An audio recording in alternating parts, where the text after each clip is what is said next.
Welcome back to Outside Views, and today we need to talk about one of the most persistent and frankly most dangerous political fantasies in Great Britain. The notion that a cascade of new post-Brexit trade deals will somehow ride to the rescue and save the country's economy. My strong personal view is that this is a calculated deception, a political tool used to distract from the real, profound, and permanent damage done to the economy by exiting the European Union single market and the customs union. The government, facing a difficult economic outlook, is desperately trying to spin a narrative of global Britain once again, powered by these deals, but the cold hard economic data tells a different story.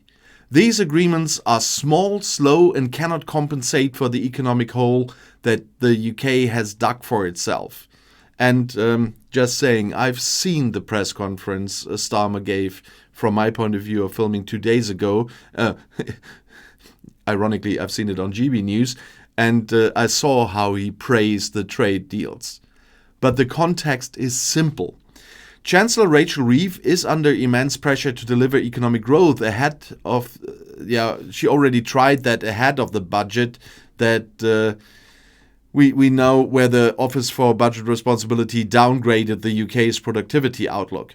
And in response, the Chancellor has embarked on a diplomatic tour, making a plucky pitch to the world's wealthiest, touting the big opportunities that will flow from new deals with fast-growing economies like India, and a much-vaunted reset with the European Union itself.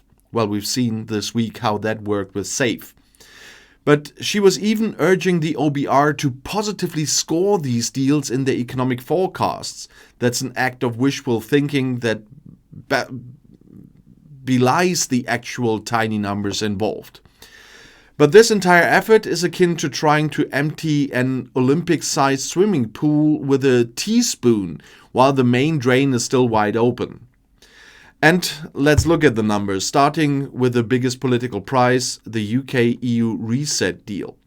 The government's claim is that this set of agreements focused on agri-food checks, energy trading and youth mobility will add nearly £9 billion to the UK economy by 2040, a cumulative gain that equates to a meager 0.3% GDP boost over that very long time frame. And even the most optimistic external analysis suggests a GDP uplift of between 0.3 and 0.7% over 10 years, with the biggest, most difficult to achieve gains coming from a youth mobility deal. The reality is that this deal is more symbolic than transformative. As one principal economist put it, easing some checks on agri-food, which is a small slice of the overall economy here. And the key here is perspective. The OBR estimates that the UK's departure from the EU will reduce the country's long-run productivity by a massive 4%. We already have heard that it's rather 6 to 8%. But let's stick with the 4% from the initial OBR forecast. You cannot recover a 4% loss with a 0.3% gain, especially when the government refuses to reverse its red lines on rejoining the single market or the customs union, which are the only ways to structurally fix the trade damage, which only would happen by rejoining, by the way, because joining the single market or customs union without joining the EU again is close to impossible, because other countries would have a say in the only other possible way here, and I'm very sure they would veto that. And the £9 billion figure is an almost meaningless cumulative gain relative to the size of the overall £3.6 trillion economy. The reset is a diplomatic step that provides strategic stability, but it is not an economic game changer. And next is the UK-India Free Trade Agreement, which was announced with great fanfare as the most economically significant new bilateral FTA since leaving the EU. The government estimates a boost of 0.13% to UK GDP, worth about $4.8 billion a year in the long run. And while this deal does provide tangible benefits, such as India cutting its average tariff on UK goods from roughly 15% to 3%, and significant cuts on key exports like Scotch whisky and automobiles under a quota, the economic impact is tiny in the grand scheme of things. The Resolution Foundation points out that even this small impact will take 10 to 15 years for the full effects to be felt, as tariff reductions are often introduced gradually and are subject to quotas.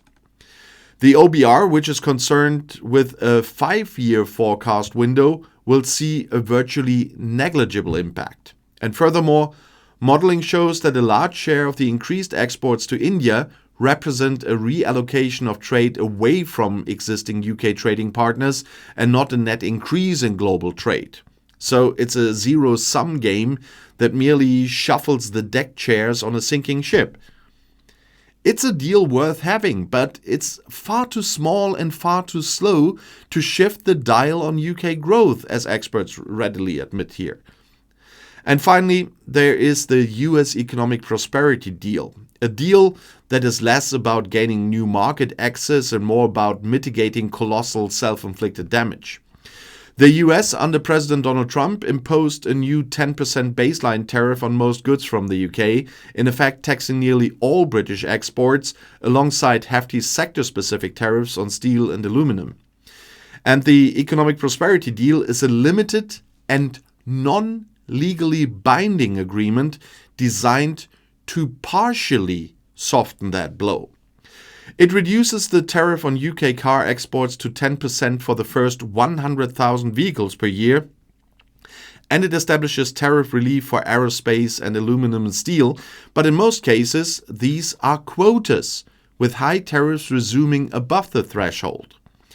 The important takeaway is that even with this deal, the UK is in a weaker trade position with its single largest export market than it was before the tariffs were imposed, and products not covered by the limited agreement still face that new punitive 10% tax.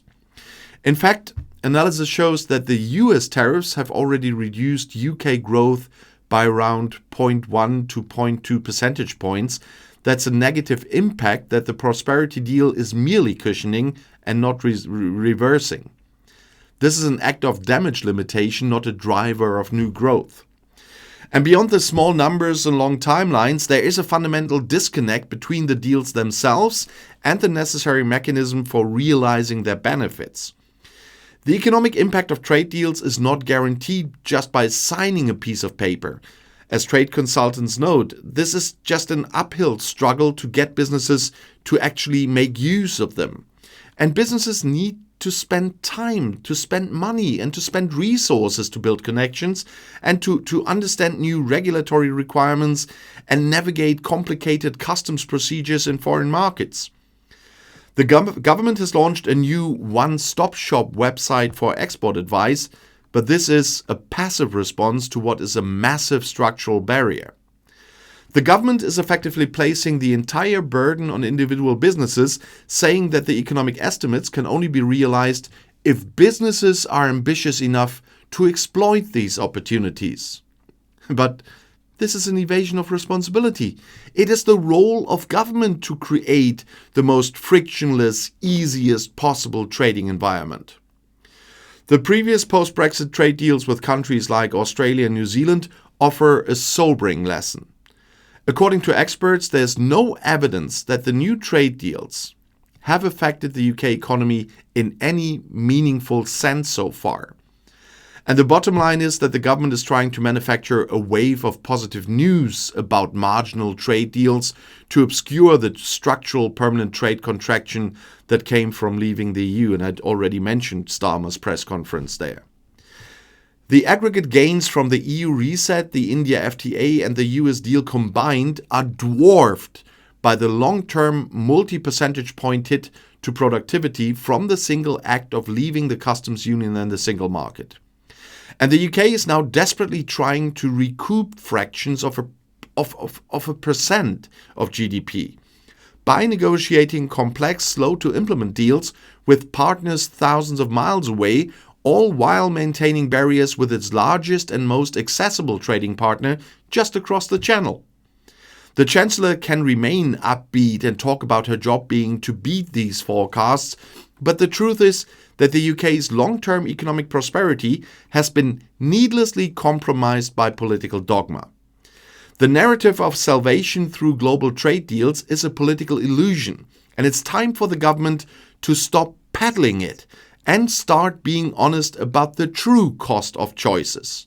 And if you want to know more, the next video is right here in the end screen.